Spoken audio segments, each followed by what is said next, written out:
Shabbat Shalom. Shabbat Shalom. Shabbat Shalom. Shabbat Shalom.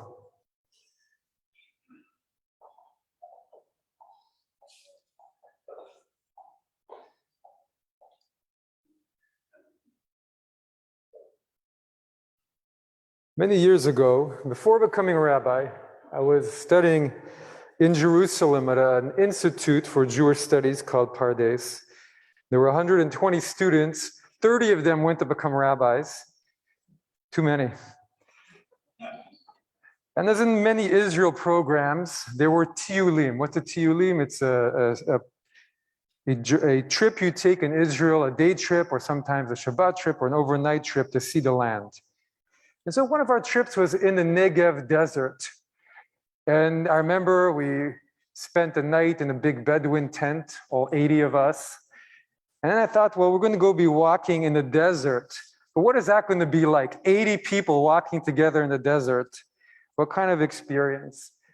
I know we're going to enjoy ourselves, but are we really going to see any desert? Or is it going to be us bringing our study hall, our Beit Midrash, with us into the desert? And at first, that's exactly what happened. We were chattering away, and I think none of us noticed what was around us. But eventually, as the hours went on and shifted, I think we had this moment of collectively realizing, wait a second, we're in the Midbar, we're in the desert, and our chatter kind of died down a little bit. And we looked around us, and we saw the beautiful land, the land of the Bible, the land of prophets.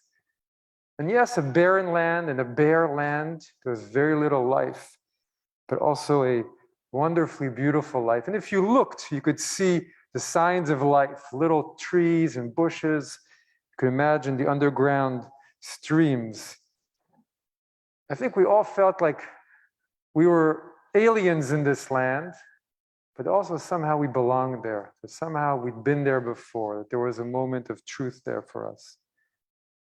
And this is how the Torah imagines the space of revelation that we're entering in the holiday of Shavuot, one of our pilgrimage festivals, over the next few days. And so the Midrash tells us, if you want to experience revelation, if you want to experience that flash of new insight and wisdom, what do you have to do? You have to make yourself empty and ownerless like the desert. We have to empty ourselves. We have to be quiet and steady.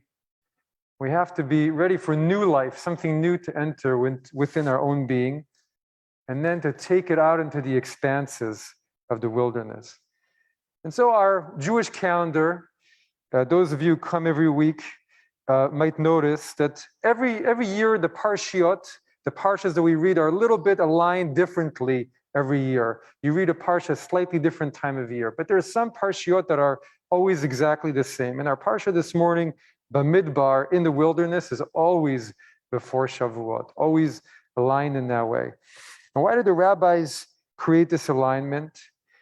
Because of this teaching that we should make ourselves like the desert before Shavuot, make ourselves empty, make ourselves ownerless, and make ourselves ready to receive the revelation. So we celebrate in the next few days that we receive the Torah on Mount Sinai. But really, if you read the Torah itself, you see that the laws came throughout all those years of traveling in the wilderness. The people encountered difficulties, lack of water, rebellion, some kind of legal problem, inheritance issues. And then Moses would enter into the tent of meeting and speak to the creator of the entire universe. And then the creator would say, this is what you're supposed to do. And that's how those 40 years ended up being. New laws, new customs, new rituals, different moments where there was a bigger download. And it was not always easy. Being in the wilderness is not easy. The wilderness was foreboding, the wilderness was threatening. But Moses and Aaron continued to guide them. It wasn't easy for them either. The people grumbling at all times, and they had to deal with hunger and thirst. And yet it was also a time of wonder. They say that their shoes did not wear out, nor did their clothes. They were in a different world, a different space. Rabbi Levi Yitzchak Adir, he says, it was like a parent teaching a child to walk. First, you catch them, and then you help them walk, and then you let go. When you let go, oy vey. And this is a time that we recall for millennia. Millennia, we've been thinking back to that time in the desert, however it was, as a time of wonder, of amazing things happening. And so I want to conclude with the final idea, which is we have one word, another word for, we have the word midbar for desert, but we also have another word, and that is Kharava. Kharava means desolation. It means something that's completely empty of life. And really, the desert is a Kharava. But the Torah then also describes other places of Kharava. And we see that the word also comes to mean something much deeper. When the children of Israel are walking through the parted waters of the Red Sea, at the bottom of all of it is a Kharava. And when Elijah and Elisha, the prophets, are crossing the Jordan River and the waters part, and Elijah goes forward and then eventually up into the chariot, that's also called a Kharava. And the prophets called the world after Noah was in the ark and all was destroyed, a Kharava.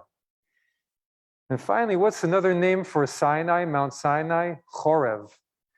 And so we see that the Kharava, the place of desolation, the place of no life, is also a place between worlds where possibility is awakened, where we can find new life, new energy, in a new direction, a vibrant nothingness.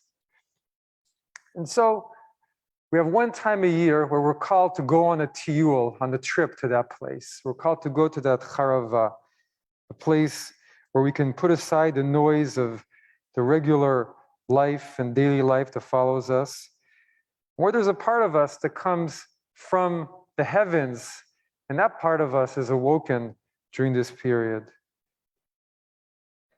And that it calls us on that tiyul. We can only turn our minds away from all that noise and go on a journey of wonder and transformation and find new life and inexplicable experiences that will give us what we're truly looking for, which is an experience of transformation. Shabbat Shalom.